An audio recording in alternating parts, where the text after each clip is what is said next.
Ora bom, é uma coisa muito rápida, só para dizer que fizemos a reunião com mais um parceiro social, dentro desta volta que estamos a fazer com os parceiros para discutir não apenas o Orçamento de Estado para 2017, mas também as perspectivas de médio prazo, porque é suposto que o Orçamento seja um instrumento da política económica e financeira do Governo, numa perspectiva também de médio prazo, e foi uma reunião bastante útil, na medida em que nos apercebemos também de uma predisposição da CIP para, com os restantes parceiros, poder empenhar-se num processo de concertação social com justamente esta perspectiva de médio prazo, que foi uma coisa que me pareceu extremamente positivo e interessante.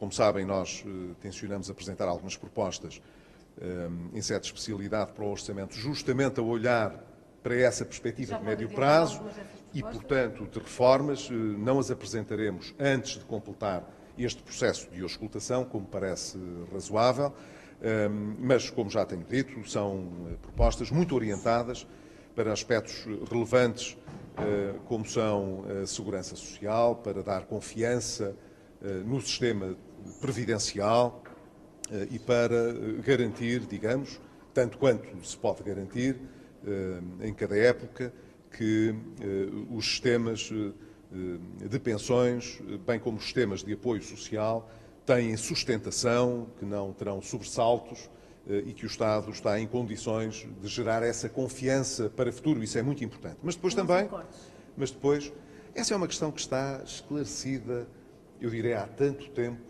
e que me espanto ainda que me ponham essa questão. É conhecida a doutrina do Tribunal Constitucional nessa matéria. Ainda enquanto Primeiro-Ministro eu disse que não faria mais nenhuma medida, não adotaria nenhuma medida que pudesse envolver qualquer corte em pensões, em pagamento. E o que nós queremos é que isso não seja preciso fazer no futuro, através da lei, reduzindo na prática os benefícios das pessoas, porque não há dinheiro depois para pagar. Portanto, é justamente para evitar que o Estado, no futuro, tenha de fazer o que já fez no passado, e não foi só no meu tempo, antes de eu ter estado no Governo, isso também aconteceu.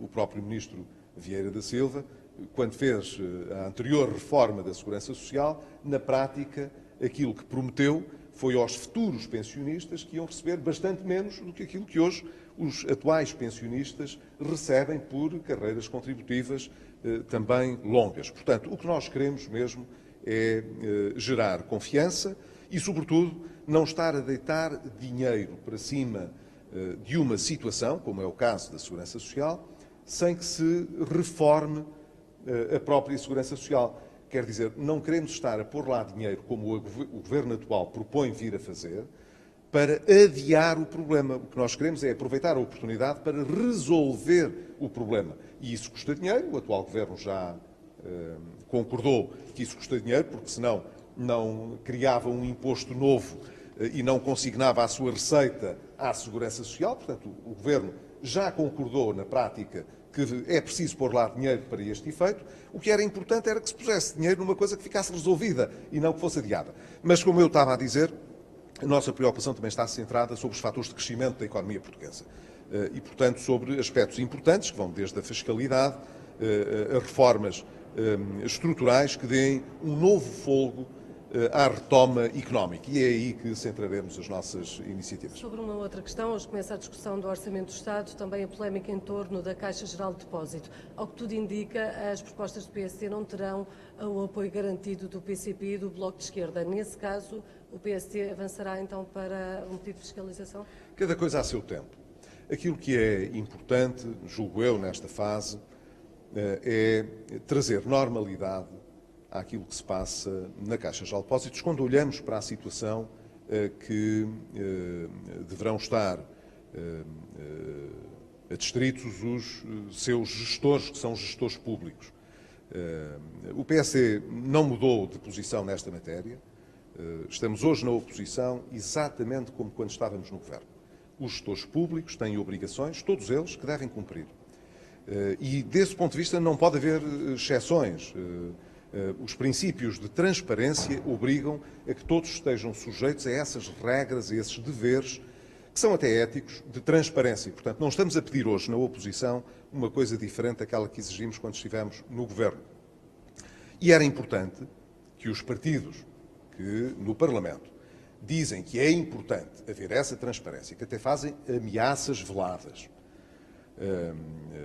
dando conta de que o Governo se arrependerá se não tiver em atenção estes princípios, que sejam coerentes com os princípios que dizem defender. É a única coisa. Mas o PSD vai votar favoravelmente a proposta do Bloco de Esquerda, por exemplo? Não sei qual é a proposta do Bloco de Esquerda. Se a proposta do Bloco de Esquerda for a de repor a obrigação de transparência na apresentação de declarações de incompatibilidades, de rendimentos, junto do Tribunal Constitucional, com certeza, porque é aquilo que nós defendemos também.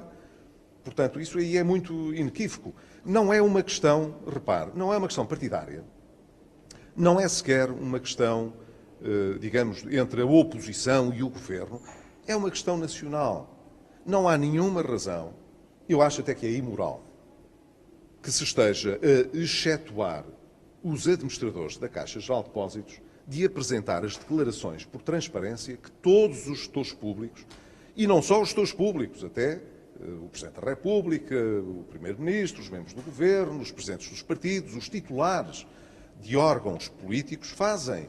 É por uma razão de transparência. Os administradores ameaçam renunciar ao cargo caso tenham que apresentar a declaração. Deixe-me só perguntar, tendo em conta que disse que a Caixa precisa de estabilidade, acha que este processo pode trazer instabilidade e aquilo que não se quer para a Caixa?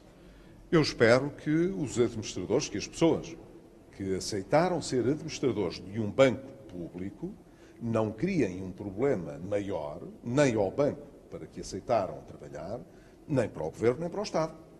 Aqui não podemos inverter as coisas. Não é o Parlamento que criará um problema à Caixa por querer que a Caixa esteja normalmente abrangida pelo Estatuto dos Gestores Públicos com deveres e obrigações de transparência. Não estamos a falar de dinheiro. Vamos ver se a gente se entende. Não estamos a falar de salários. Eu acho que o Estado hoje está a pagar mais do que devia. Mas não defendo a fixação de limites quantitativos para a fixação desses salários. Nunca ninguém nos ouviu dizer isso. Nós não achamos que essa seja a abordagem adequada em matéria de salários. Nós pagávamos metade do que este Governo está a pagar à anterior administração da Caixa. E não era porque a administração da Caixa estivesse cheia de bois, não havia bois nenhuns. Eram todos profissionais, gestores profissionais, com categoria, com, como se costuma dizer, folha de serviço. Não estavam lá a representar os partidos, eram gestores profissionais que lá estavam.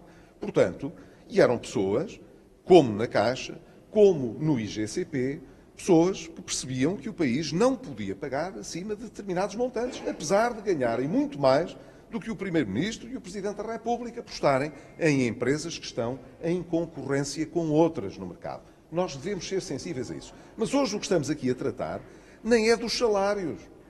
O que estamos a tratar é de um dever de transparência que tem de existir. E eu acho que, sinceramente, isto é um folhetim de resto, que já devia ter terminado há muito tempo se houvesse autoridade no Governo. Para o Primeiro-Ministro é uma polémica que está encerrada. Não vejo como é que esteja encerrada. Os factos mostram que não está encerrada. Esta é a primeira coisa. Segundo, se o estar encerrado pressupõe que o Governo seja discricionário em relação à Caixa e diga, temos aqui um corpo de administradores que não têm os deveres que todos os administradores públicos têm, então está muito mal encerrada e eu acho que o Parlamento não deve consentir nisso, porque o país não o perceberia. Mas deixe-me insistir, caso no PSD não encontre consenso no Parlamento em torno da proposta social-democrata, admite ou não avançar com o pedido de fiscalização sucessiva no Tribunal Constitucional? É uma decisão que tomaremos a seu tempo. Não há nenhuma necessidade de estar a tomar essa decisão agora. Não somos nós só que temos dúvidas sobre a constitucionalidade de deixar de fora, dentro de um princípio de igualdade de tratamento, uns gestores públicos e todos os outros num regime diferente. Não somos só nós. Há muitas pessoas, até que não são da nossa área partidária nem política, que o têm dito abertamente. Portanto, essa não é uma questão de natureza partidária, muito menos ideológica. Agora, eu acho que o Parlamento é uma questão de decência. Deixe-me pôr as questões assim. É uma questão de decência. E, por decência elementar, pessoas que se disponibilizam, independentemente dos valores que vão perceber a título de rendimento, para serem gestores de um banco público, de uma entidade pública, têm o dever de transparência. E isto, se as próprias pessoas não percebem, se o próprio Governo não percebe, eu acho que o Parlamento tem a obrigação de pôr um ponto final nesta discussão e se realmente os partidos todos estão persuadidos de que esse regime de transparência deve existir, então não há nenhuma razão para que o Parlamento não resolva o problema e acabe com esta situação, esperando, evidentemente, que depois os senhores administradores tenham o sentido de responsabilidade de executarem, de acordo com o que se lhes paga, os seus mandatos, mas em regime de transparência, que é aquilo que nós exigimos a qualquer titular de cargo público e a qualquer gestor público. Falou com António Domingos desde o início do processo? Não, eu de resto não conheço o atual Presidente da Caixa e nunca falei com ele. Mas isso só acentua o facto de não haver aqui, portanto, nenhuma questão de preconceito relativamente à pessoa.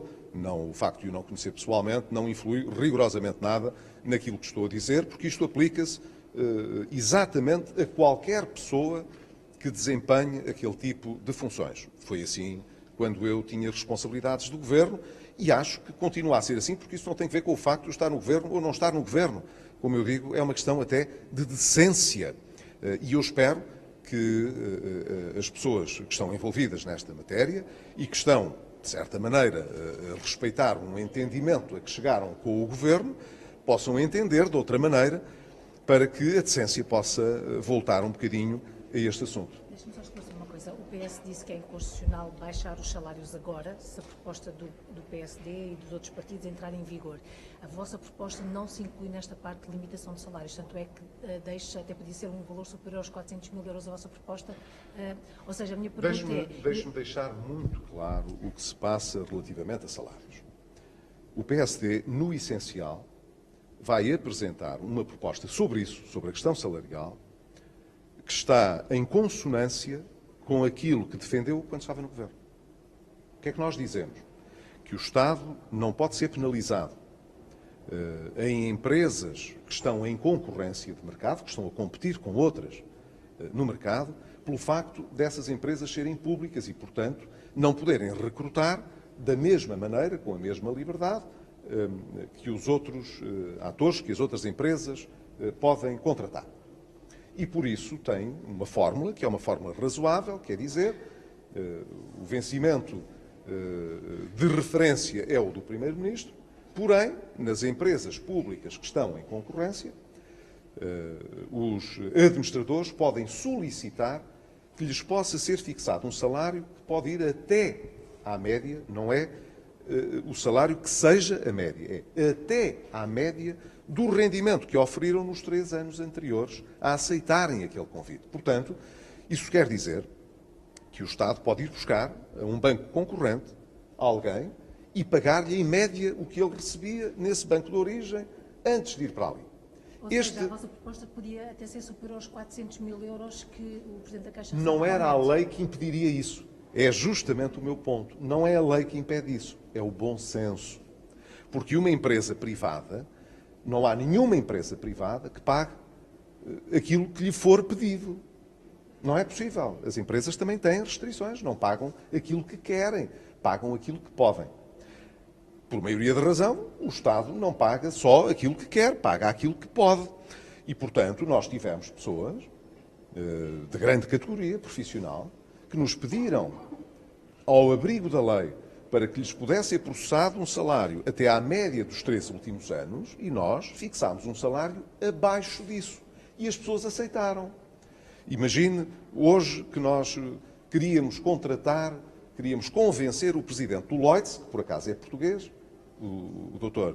Horta Osório, para presidir a Caixa Geral de Depósitos. Ninguém iria contestar a qualidade do Dr. Horta Osório.